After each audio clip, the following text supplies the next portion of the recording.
আলাইকুম প্রিয় মালয়েশিয়ান প্রবাসী ভাইয়েরা, আশা করি সবাই ভালো আছেন, সুস্থ আছেন। যে যেখান থেকে প্রবাস খুঁটিনাটি ফেসবুক পেজ ও ইউটিউব চ্যানেল দেখতেছেন, সবাইকে জানাই আন্তরিক অভিনন্দন ও ভালোবাসা।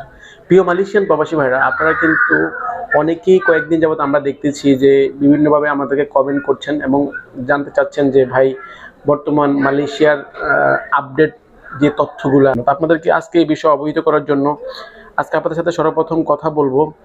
মালয়েশিয়া স্বরাষ্ট্রমন্ত্রী গতকাল এক বক্তব্য জানিয়েছেন, বর্তমানে মালয়েশিয়া বাংলাদেশি শ্রমিকের সংখ্যা অনুমতির চেয়ে অনেক বেশি। সরকার নতুন করে বিদেশি শ্রমিক আনার বিষয়ে কঠোর সিদ্ধান্ত নিতে যাচ্ছে, অর্থাৎ এখন থেকে সহজে নতুন কর্মী আনার অনুমতি মিলবে না। তার মানে মালয়েশিয়া স্বরাষ্ট্রমন্ত্রী উনি যা হচ্ছে যে বাংলাদেশের শ্রমিকের সংখ্যা তুলনায় অনেক বেশি, আর এবার নতুন করে যদি কলিং ভিসা ওপেন হয় তবে কোনো কোম্পানি সহজে কিন্তু কর্মী আনতে পারবে না বিভিন্ন। আর দ্বিতীয়ত হচ্ছে যে মালয়েশিয়া সরকার জানিয়েছে প্রায় 1 লক্ষ বৈধ শ্রমিককে খুঁজে পাওয়া যাচ্ছে না। তারা বৈধ ভিসা আসলেও বর্তমানে অন্যত্র কাজ করছে অথবা কোনো খোঁজ মিলছে না। এদের শনাক্ত করার জন্য বিশেষ করে ট্রান্সপোর্ট পোস্ট গঠন করা হয়েছে। তার মানে আপনারা জানেন, এই বিষয়ে কিন্তু আমি আগেও কথা বলেছিলাম যে মালয়েশিয়াতে প্রায় 1 লক্ষ বৈধ শ্রমিককে কিন্তু খুঁজে পাওয়া যাচ্ছে না। কেন পাওয়া যাচ্ছে না বা কি জন্য পাওয়া যাচ্ছে, তারা কোথায়, এই বিষয়ে মালয়েশিয়া সরকার কঠোর পদক্ষেপ নিতে যাচ্ছেন। কলিং ভিসা নিয়ে চূড়ান্ত সিদ্ধান্ত।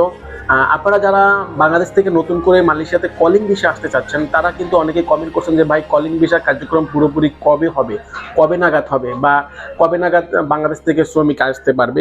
কলিং ভিসা নিয়ে এখনো চূড়ান্ত সিদ্ধান্ত হয়নি, মাত্র মালয়েশিয়া সরকার কিন্তু কোটা ওপেন করেছে। আমি আপনাদেরকে আগের ভিডিওতে কিন্তু এই কথাটা বলেছি, মালয়েশিয়া সরকার কোটা ওপেন করেছে, কিন্তু কলিংয়ে এখনো চূড়ান্ত সিদ্ধান্ত আসেনি বাংলাদেশ থেকে কবে মেডিকেল হবে, কবে শ্রমিক মালয়েশিয়াতে নতুন কলিং ভিসায় আসতে পারবে। তবে সিদ্ধান্ত হয়, তবে শ্রমিকদের তথ্য যাচাই বাছাই শেষ হলে নতুন সিদ্ধান্ত আসবে বলে আশা করা যাচ্ছে।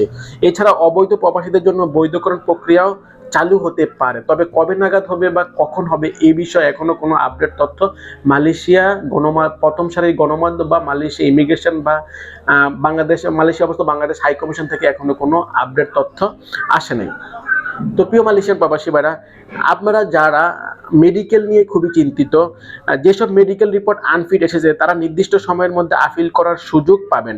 এছাড়া অনুমতি ছাড়া কাজ পরিবর্তন করে ধরা পড়লে কিন্তু আপনারা ডিপোর্ট হওয়ার ঝুঁকি রয়েছে। তাই প্রিয় মালয়েশিয়ান প্রবাসী ভাইরা, যারা বৈধ পথে বর্তমানে মালয়েশিয়াতে অবস্থান করছেন, কিন্তু আপনি কনস্ট্রাকশন সেক্টর, আপনি কাজ করছেন সার্ভিস সেক্টর, তাহলে কিন্তু আপনি যদি কোথাও আটক হন তাহলে কিন্তু আপনার ভিসা ডিপোর্ট হওয়ার সম্ভাবনা রয়েছে। তাই যারা যে সেক্টরে আছেন অবশ্যই সেই সেক্টরে কাজ করার জন্য চেষ্টা করবেন, অবশ্যই নিরাপদে থাকার জন্য চেষ্টা করবেন। প্রিয় প্রবাসী ভাইরা, আজকে আপডেট বোঝা যাচ্ছে যে মালয়েশিয়া সরকার শ্রমিক ব্যবস্থাপনা আরো কঠিন ও কঠোর হচ্ছে। হারানো শ্রমিকদের খোঁজে অভিযান শুরু করা হয়েছে। আর যারা অবৈধ আছেন তাদের জন্য সামনে বৈধ হওয়ার সুযোগ আসতে পারে, তবে কবে আসবে, কখন আসবে এই বিষয়ে এখনো কোনো আপডেট তথ্য আসে নাই। সবাই সচেতন থাকবেন, নিয়ম মেনে চলবেন।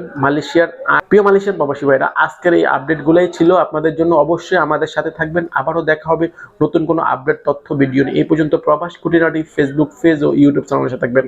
আজকের মতো বিদায় নিচ্ছি। আসসালামু আলাইকুম ওয়া রাহমাতুল্লাহি ওয়া বারাকাতুহু।